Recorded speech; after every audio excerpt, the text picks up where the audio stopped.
Gente, tudo bom vocês? Gente, peraí, tá? Oi, gente, a gente vai fazer uma trollagem.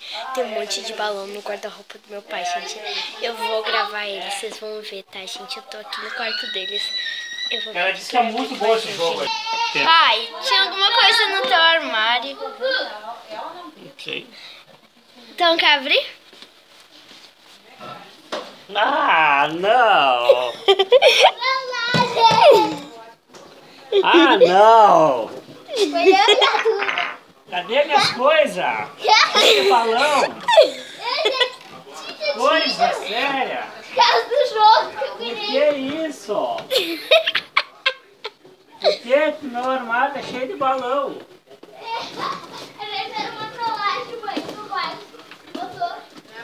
Não acredito que fizeram isso comigo.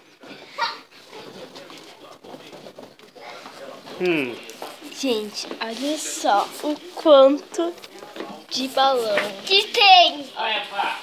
Eu vou jogar. muito balão. Tava cheio, gente. Gente, essa foi a trollagem. Deixe seu like, se inscreva se vocês querem mais trollagens.